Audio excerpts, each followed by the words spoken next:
이런 어떤 하나님의 감동을 주셔서 너무 기쁩니다. 사실 기도자나 이 신앙생활하는 사람들은 하나님의 임재가 느껴질 때가 제일 기쁘지 않습니까? 네, 그 하나님이 함께 하신다. 또 이 어려움 뒤에는 결국은 믿음으로 승리하게 되는데 하나님이 일들을 어떻게 행하시는가 보라, 이런 거 아닙니까? 여러분 힘내세요. 어려울수록 이 밤이 깊을수록 터널의 끝은 가깝습니다. 하나님은 반드시 위기를 역전시키시는 역전의 명수이심을 믿으시길 바랍니다. 제가 이거를 개인의 삶뿐만 아니라 미국 땅에 살기 때문에 최근에 한 지역을 포커스해서 하나님의 마음을 알아보려고 여기서 남동쪽이죠. 약 한 200마일이 넘는 솔턴 호수를 좀 다녔습니다. 역시 가보신 분 계신가 모르겠어요. 굉장히 크더라고요. 호수라고 하기에는 바다에 가깝습니다. 지름이 한 100마일, 이 폭이 한 35마일, 도는데 한 130마일을 돌았나 봐요. 이 호수가 죽은 호수인가 아세요? 기가 막힙니다. 아니, 이 캘리포니아에 그 거대한 호수가 죽어가고 있다. 보니까 염도가요, 이제 해저, 지금 평균 해저보다 좀 낮더라고요. 염도가 너무 심해서 물고기에 살지는 못하고 조개비고 뭐 고기고 다 죽었어요. 예전에는 한참 잘 나가던 그런 휴양지인데 선착장이고 옆에 이런 모텔 같은 데를 보면은 텅텅 비었습니다. 사람이 살질 않아요. 제가 간 이유는 이 지역을 사람들은 뭐 소위 말하는 물리적으로, 자연적으로, 역사적으로 조사할 수는 있어요. 그런데 우리 같은 사람이 가면은 영적인 조사를 할 수가 있거든요. 그런 차원에서 한번 가본 거예요. 왜 죽어가는가? 콜로라도 강에서 물이 유입되다가 저 샌디에고 쪽으로 빠져서 이 호수가 죽느냐? 이건 이제 자연적인 거죠. 그런데 그런 데를 가만히 보면요, 사실은 우리가 간과하고 있는 영적인 영향력이 또 있거든요. 여러분들은 세상을 살면서 눈에 보이지 않지만 엄연한 두 세계가 공존하는 것을 믿으세요? 가령 보이는 세계와 보이지 않는 세계, 그걸 우리는 믿기 때문에 신앙생활 하지 않습니까? 이 세계를 사는 우리의 삶은 한마디로 영적 전쟁이다, 이렇게 표현할 수가 있죠. 영적 전쟁 치르고 계십니까? 제가 호수 이야기를 하다가 오늘 본문 속으로 좀 들어가고 싶은데, 우리 주님께서요, 이 땅에 계시는 동안 이제 당신의 공생애를 마치고 부활하신 후 하늘나라를 가셔야 되니까 마지막으로 하고 싶었던 일이 뭘까요? 자기의 분신과 같은 제자를 세워서 그들에게 남은 사역을 맡기고 그리고 승천하시는 거 아닙니까? 우리가 누가복음을 쭉 보면서 제자를 택하시고 훈련하셔서 파송하는 걸 봤어요. 처음에 12제자 보냈고 10장에서는 70제자를 파송하는 모습을 보았습니다. 갔더니 뭐 스승님 난리가 아닙디다. 스승님이 가르치는 대로 했더니 귀신이 떠나가고 병자가 치료되고 난리가 났어요. 그럴 때 우리 예수님 하신 말씀이 뭐죠? 기쁘다. 너희들 그렇게 사역할 때 나는 하늘로부터 사단이 번개와 같이 떨어진 것을 보았다. 무슨 말씀이죠? 우리 예수님은요, 제자들에게 차원 높은 영적 전쟁의 실체를 가르치고 싶었던 겁니다. 그래서 이제 오늘 여기까지 왔어요. 여러분이 오늘 본문을 본 이 14절부터 28절까지의 내용이 바로 그 내용입니다. 우리가 이걸 좀 주목해서 볼 필요가 있는데요. 자, 여기에 예수님이 어떻게 이 영적 존재를 분류하고 계시냐면 강한 자와 더 강한 자, 이렇게 분류를 했어요. 설교 제목이 강한 자보다 더 강한 자, 그분과 함께 하시느냐, 이걸 지금 묻고 있습니다. 예수님이요, 강한 자로서 우리 인간들을 얼마만큼, 그러니까 인간들이라고 그러면 이제 우리는 대체적으로 마음, 뭐 우리의 삶, 이런 영역을 생각하는데요, 그게 아닙니다. 여기 나오는 강한 자가 우리를 주도하고 우리를 억압하는 이런 영역은 마음속뿐만 아니라 우리 삶의 현장입니다. 그게 가정일 수가 있고요, 일터가 될 수가 있고요, 나아가서는 국가가 될 수가 있어요. 이 지역 개념, 이건 우습습니다. 그런데 우리는 신앙생활을 하는데 이런 어떤 영적 세계와 영적 체계를 많이 간과하고 있어요.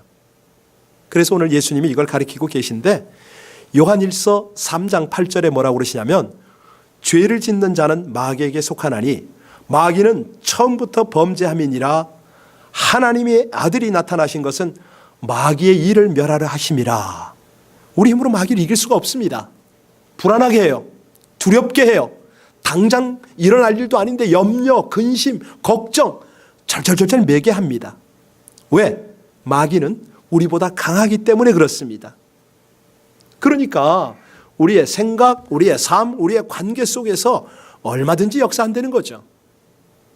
자, 그런데 우리와는 비교되지 않는 오늘 본문의 주인공이 등장을 합니다. 14절부터 20절까지를 보면 어떤 사람이 하나 등장했습니까? 우리 14절 같이 읽겠습니다. 시작. 예수께서 한 말 못하게 하는 귀신을 쫓아내시니 귀신이 나가매 말 못하는 사람이 말하는지라 무리들이 놀랍게 여겼다. 이게 무슨 얘기냐면요, 여기 말 못하게 하는 귀신 지금 이야기를 지금 여러분은 보고 계십니다. 여기 누가복음에는 단순하게 말 못하는 귀신 이렇게 이야기되어 있는데 병행구절인 마태복음에 가면 거기서는 말만 못하는 게 아니라 듣지도 못하게 하는 귀신이다 이렇게 나와요. 자, 예수님이 사람보다 강한 귀신이 역사를 하니까 말도 못하고 듣지도 못하더라, 이거를 쫓아내시는 거예요. 사실요, 오늘날도 똑같습니다. 뭐 어찌 예수님 때뿐이겠습니까? 오늘날도 얼마나 귀신 들린 사람이 많고 귀신이 억압하고 지배하는 땅은 또 그 정권과 권세는 또 얼마나 많습니까? 여기요, 사단의 이 강한 자가 하는 역할을 우리가 잘 알아야 됩니다. 그의 목표는 뭐냐면 사람을 괴롭히는 거고 파괴시키는 거예요. 예수님은요, 그를 얽매였던 사슬을 풀어주고 자유케 하는 거죠. 예수님은 자유를 주시는 분이세요. 여기 보지 못하고 듣지 못했다, 얼마나 답답했겠습니까? 아니 지금 우리 주님께서요 그 길을 열어주셨어요. 귀를. 아마 본인으로서는 신세계를 지금 경험할 거 아닙니까? 와, 이런 세계가 다 있네. 그런데 우리 주님께서 지금 여기서 핵심을 우리에게 놓치지 않도록 이끌어 가시는데 그게 뭐냐면요, 기적이 아닙니다. 뭐 보고 듣고 이거 하나님께 크게 중요한 거 아니에요. 뭐 사람 만드셨는데 그까짓 거 뭐 큰일입니까? 우리 주님께서 가장 우리에게 귀하게 집중하도록 가르치시는 것은 마음입니다. 마음. 한마디로 믿음인 거죠. 자, 기적을 목격했다면은 그 다음에는 마음을 그분께 집중을 해야 되잖아요. 오늘 14절부터 15절, 16절 같이 읽을까요? 그들의 반응 한번 볼까요? 14절 끝에는 무리들이 놀랍게 여겼다 이런 반응이 나왔고 15절, 16절 같이 읽습니다. 시작. 그 중에 더러 말하기를 그가 귀신의 왕 바알세불을 힘입어 귀신을 쫓아낸다 하고 또 더러는 예수를 시험하여 하늘로부터 오는 표적을 구했다. 여러분 이게 사람이에요. 그때나 지금이나 뭐 이방 종교나 할 것 없이요, 주술사나 할 것 없이 귀신 쫓기를 다 합니다. 여러분 보시죠. 많아요. 뭐 예수 믿는 기독교에서만 귀신 쫓는 거 아닙니다. 무당도 귀신 얼리고 달리고 다 해요. 그렇죠? 그때도 바알세불의 그 소위 말하는 추종자들이 그런 귀신 쫓기를 다 했던 거예요. 요즘도 퇴마사 있는 거 아시죠? 신앙생활 안 해도 귀신 쫓는 사람 있습니다. 그런데 우리는 어떻습니까? 귀신 쫓는다고 그러면 주눅이 바짝 들어요. 혹여라도 귀신 들린 사람이 교회 한 명이라도 오면 다들 눈치만 슬금슬금 볼 수 있어요. 그렇죠? 그렇지 않나요? 저만 그랬나요? 제가 예전에 그랬었습니다. 자, 여기서 지금 뭐 여러 가지 반응들을 우리가 살폈는데요. 더 큰 표적을 보이려는 게 지금 마지막 그들의 결론 아닙니까?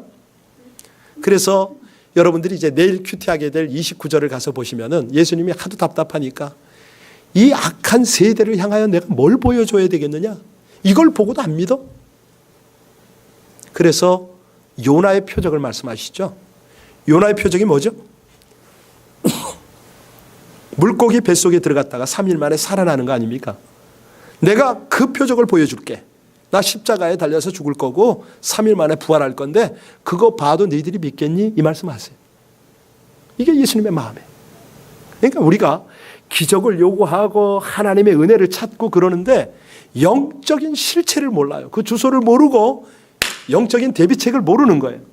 자, 우리가 예수님이 어떻게 이제 논리적으로 말씀하시는가, 우리 17절 한번 같이 읽겠습니다. 시작. 예수께서 그들의 생각을 아시고 이르시되 스스로 분쟁하는 나라마다 황폐하여지며 스스로 분쟁하는 집은, 뭐 이건 설명이 필요 없는 내용 아닙니까? 분쟁이 벌어지면 그것은 사실은 가정이고 사업체고 나라고 다 무너지게 됩니다. 그런데 우리 18절 19절에 가면은 뭐라고 그러십니까? 시작. 너희 말이 내가 바알세불을 힘입어 귀신을 쫓아낸다 하니 만일 사단이 스스로 분쟁하면 그의 나라가 어떻게 서겠느냐? 내가 만일 바알세불을 힘입어 귀신을 쫓아내면 너희 아들들은 누구를 힘입어 쫓아내느냐? 그러므로 그들이 너희, 여러분 이거 이해하셨어요? 뭐 20절까지 가면은 이제 조금 이렇게 머릿속에 들어올 텐데요. 이건 한마디로 그런 거예요. 세상은 영적 전쟁터다. 지금 이 자리가 어떤 자리라고 그러셨죠? 예수님의 제자들이 예수님, 당신의 스승이 가르치고 있는 입체적인 교육 현장이 있어요. 지금 제자들이 보고 있단 말이죠. 그래서 예수님이 제자들이 잘 깨닫도록, 또 당신께서 떠나시더라도 제자들이 그 일을 감당할 수 있도록 지금 시청각 실물 교육을 하고 계세요. 그 현장입니다. 자, 여기서 제자 입장으로 우리 잠깐 돌아가 보겠습니다. 굉장한 의미를 부여하셨잖아요. 뭐냐면 지금 귀머거리가 들었고 못 보는 사람이 봤다, 말을 했다. 참, 이거는 무슨 내용입니까? 하나님의 능력이에요. 20절을 보시면 거기 하나님의 손이라고 나오는데 같이 읽어볼까요? 시작. 그러나 내가 만일 하나님의 손을 힘입어 귀신을 쫓아낸다면 하나님의 나라가, 그러니까 보기는 봐도 모르는 겁니다. 자, 지금부터 하는 설명 잘 들으셔야 됩니다. 예수님이 이 땅에 딱 오셔서 첫 번째 하신 말씀을 여러분 기억하십니까? 마태복음 4장 16, 17절에 보면 나왔는데요. 뭐라고 첫 마디를 하셨죠? 그렇죠. 회개하라, 천국이 가까웠느니라 그랬어요. 여러분, 이 말을 그냥 소홀히 들으면 안 돼요. 천국의 반대말은 뭐죠? 예, 하나님 나라의 반대말은요? 사단의 나라. 사단의 나라에 오늘까지 젖어 살면서 도대체 느끼지 못한 이 백성들아, 회개해라. 이제 내가 하나님의 나라를 선포한다, 이 말씀이에요. 하나님의 통치를 나타내겠다, 이 말이죠. 그러니까 이거 이제 조금 어려운 얘기라 귀담아 들으시라고 그랬는데, 하나님이 말씀하시는 나라라는 개념은요, 땅도 주권도 국민도 다 하나님 거예요.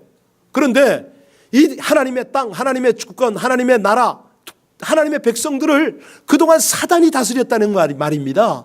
사단에게 속하고 살면서도 깨우치질 못하는 거예요. 이게 내 마음과 내 환경과 내 일터와 이 모든 것들을 사단에게 내어주고도 감각이 전혀 없었다는 거예요. 이건 아니니까 빨리 좀 깨어나라. 이게 이제 예수님이 공생애를 시작하며 첫 번 하신 말씀인데, 오늘은 구체적으로 제자들에게 가르치는 거예요. 내가 하나님의 손의 힘이 아니라면 이게 어찌 나타났겠느냐? 하나님의 능력은 바로 이거야! 하고 가르치는 거죠. 자, 그런데 이걸 왜 알아채리지 못하는가를 지금부터 말씀드리겠습니다. 잘 보면요, 이 사단이 여기서 예수님이 강한 자다, 21절에 말씀하시죠? 같이 읽을까요? 시작.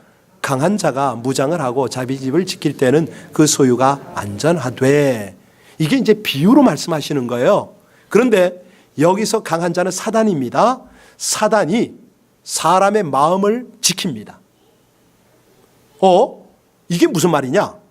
사단은요, 거짓의 아비잖아요. 괴술, 주술 이런 걸 참 잘해요. 속이는 거예요. 어떻게 속입니까? 야, 그 정도면 됐어. 이민자 생활 다 이렇게 하는 거야. 신앙생활 적당히 해. 너 그만하면은 이제 큰 문제 없어. 평안해, 건강해. 뭐 자녀들도 그럭저럭 자랐잖아. 이렇게 우리를 안주하도록, 다시 말하면 지식이 있어도 뭐가 있어도 뭐 그거 가지고 다 만족하도록 만들어버려요. 그런데 사실은 우리가 이런 삶을 살 때에 과연 미래가 보장이 돼 있습니까? 한번 생각해 보세요. 요즘에 치매라는 것을 이제 막기 위해서 가진 노력을 우리가 하고 있는데, 치매 걸린 사람들 한번 보세요. 부부관계가 소용이 있습니까? 뭐 부모 자녀 관계가 소용이 있습니까? 아무 소용이 없어요. 지식이 그거 가지고 뭐 해요? 아무것도 안 되는 거죠. 그렇잖아요. 요즘에 제가 한두 번 제가 많이 착각을 하고 있는데, 내가 키를 가지고 나온 건지 안 가지고 나온 건지 모르겠더라고요. 계단을 한참 올라가다가 내가 올라가고 있는 건지 내려가고 있는 건지도 헷갈리고, 심지어는 바지를 입는데 내가 입는 거야 벗는 거야? 제가 그래요. 그러니 사람들은 오죽하겠냐 이거죠. 심각하죠. 사실 이 사단이 계속 우리에게 속이는 게 뭐라고요? 안전하다, 평안하다, 그만하면 됐다, 이렇게 합니다. 그래가지고 결론이 뭐예요? 호련하게 멸망을 받도록, 결국은 지옥에 떨어지도록 하는 겁니다.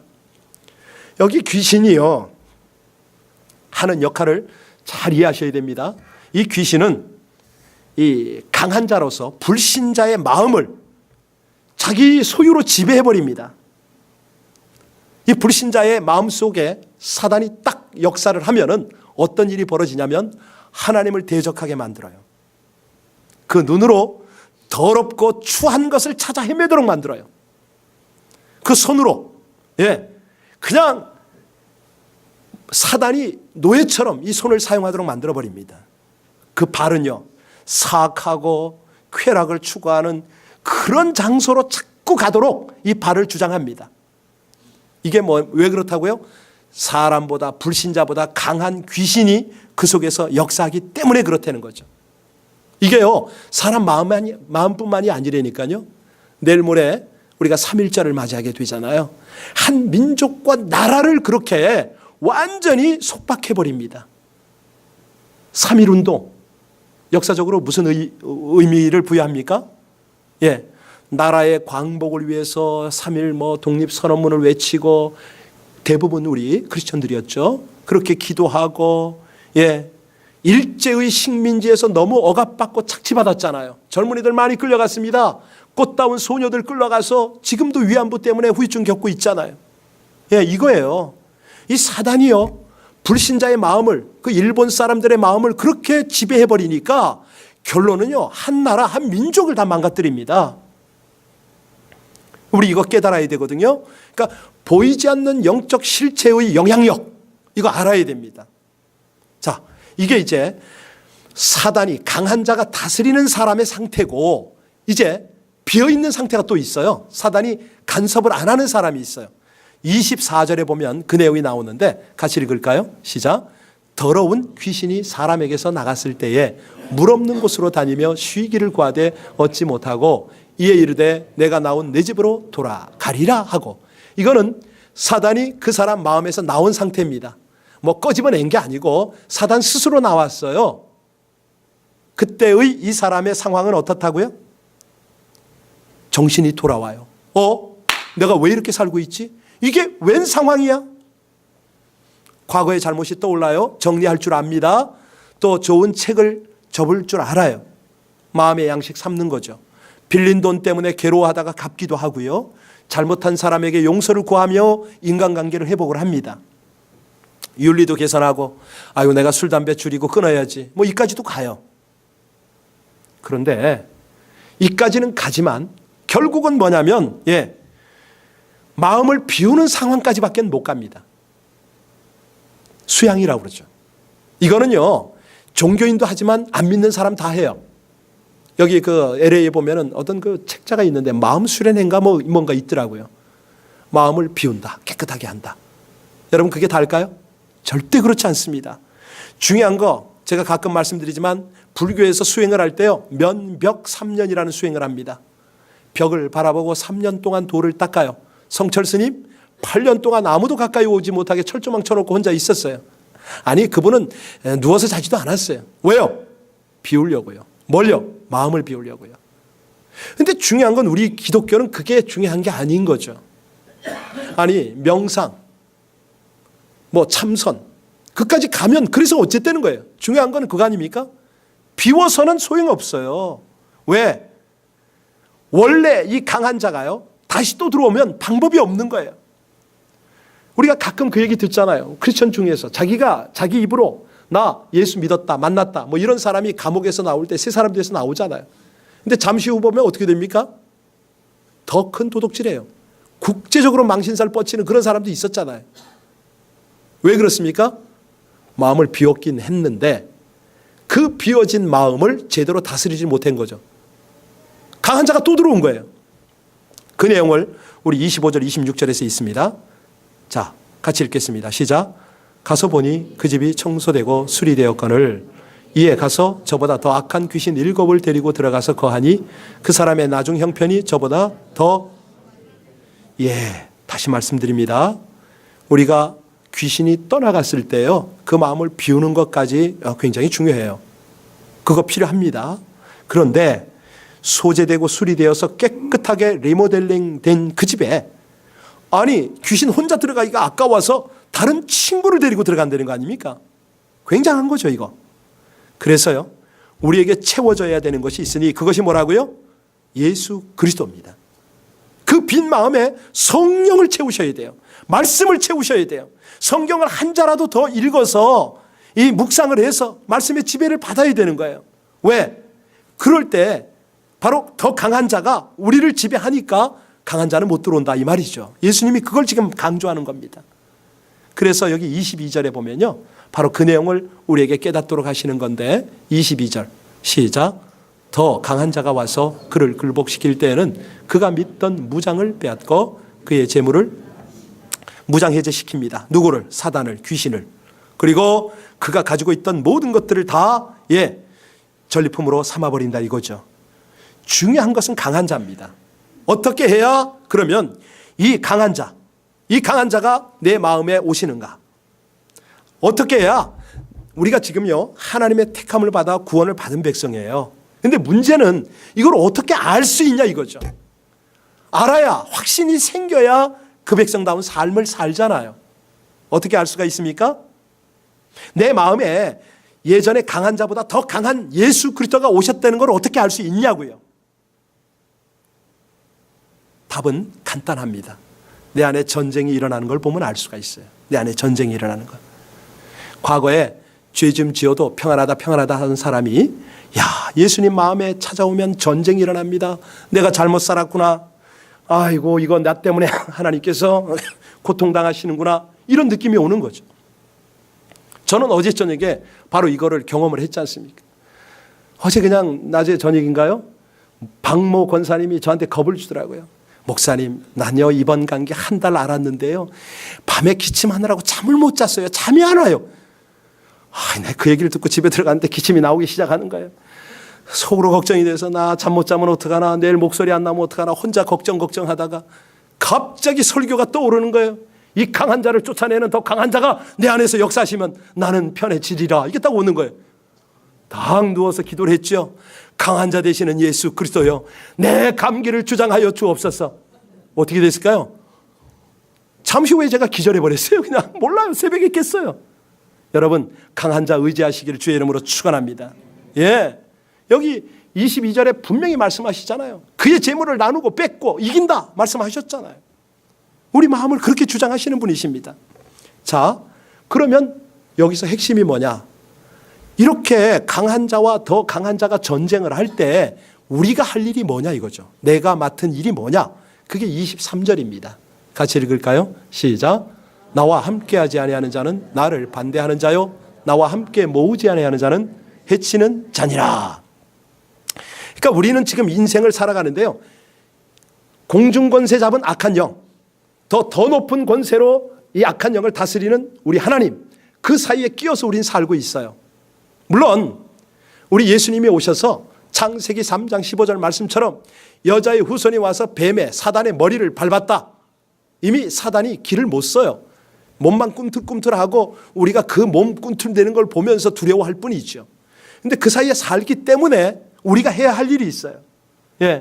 자, 어떤 일을 해야 됩니까? 우리가 마음을 소재하고 예수님의 보혈로 씻어내고 뭐 청소했다, 이걸로 끝나는 게 아닙니다. 예수님의 말씀을 따라 인격 수양을 하고 뭐 개혁을 한다, 이걸로 불안전을 하다니까요. 가령 그래도 내가 일주일에 한 번 주일 예배를 드렸는데 그러면 하나님께서 나를 지켜주시겠지, 이걸로 끝나면 끝나는 게 아니에요. 예, 여러분, 이걸 우리는 소극적 신앙이라고 표현할 수가 있습니다. 이 상태 가지고는요, 영적 전쟁에서 견뎌내지를 못해요. 승리가 안 돼요. 할 수 있는 방법은요, 무시로 기도하라고 그러잖아요, 예수님이. 예, 항상 기뻐하고 쉬지 말고 기도하고 범사에 감사하라, 이 말씀을 하시는데, 이게요 그냥은 안 됩니다. 성경 공부를 통해서, 하나님의 사람과의 교제를 통해서, 새벽 기도를 통해서 이게 가능하죠.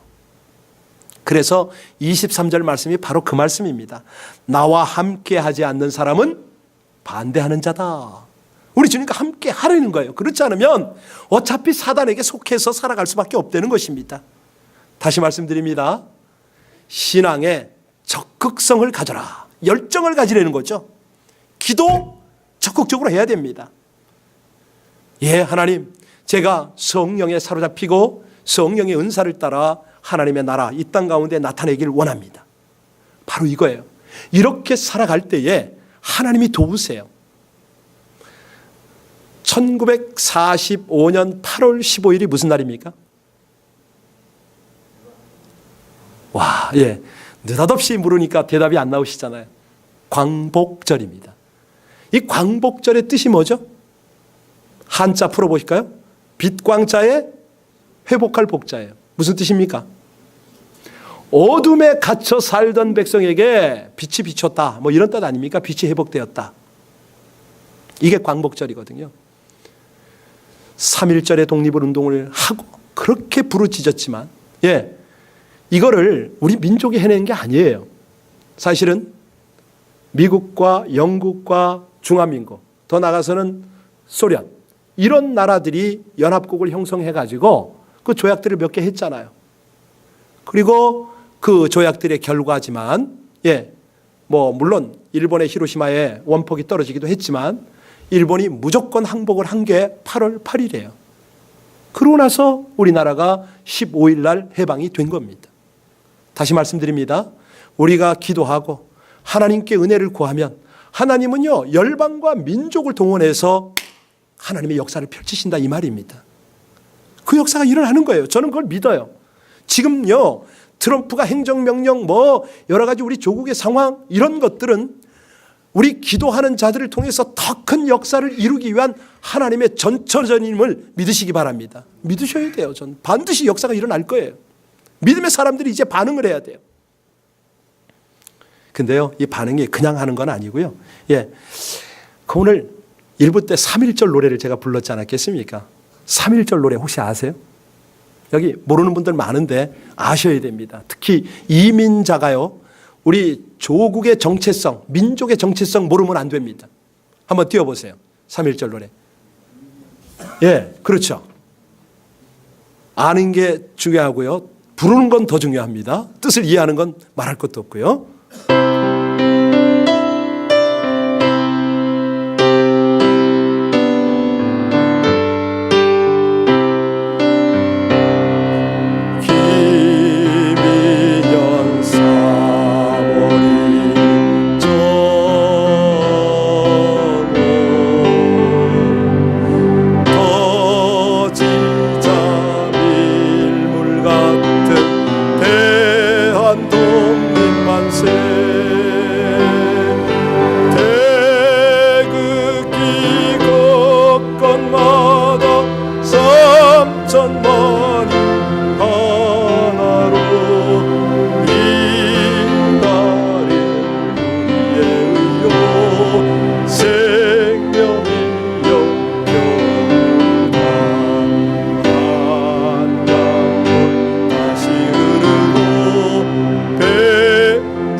산 높았다 소녀라 이 나라를 보소서